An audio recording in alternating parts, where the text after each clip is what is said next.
अर्थ जय जय स्वामी समर्थ. अनुभव क्रमांक 15. शूद्र स्त्रीस पुत्रप्राप्ती.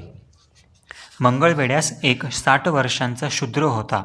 त्याची बायको 52 वर्षे वयाची होती. तिजला संतान नसल्याकारणे ती फार कष्टी असे.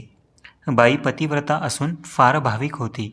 एकदा बसप्पा तेल्याची आणि तिची गाठ पडली.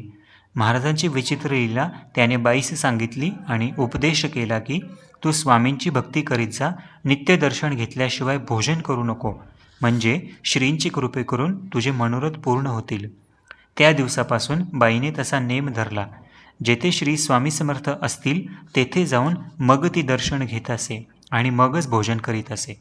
याप्रमाणे 2 वर्ष तिने केले. पुढे एकेवेळी बाई दर्शनास आली असता तिची सप्रेम भक्ती पाहून महाराज प्रसन्न झाले आणि हास्य करून तिजला म्हणाले, त्या पलीकडच्या वृक्षाचा चीक काढून साखरेतून खा, म्हणजे तुझे कार्य होईल. बाई वृक्षाजवळ जाऊन पाहते तो शिरसीचा वृक्ष होता. पांढरा शुभ्र चीक त्यास आला होता. तो काढून घेऊन श्रींच्या आज्ञेप्रमाणे त्यात साखर घालून बाईने खाल्ले. दयाघनाचे कृपे करून बाई गर्भवती होऊन तिजला सुलक्षणी पुत्र झाला.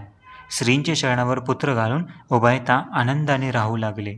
श्री स्वामी समर्थ. जय जय स्वामी समर्थ. या ठिकाणी बखरमधील अनुभव क्रमांक 11 ते 15 संपूर्ण झाले.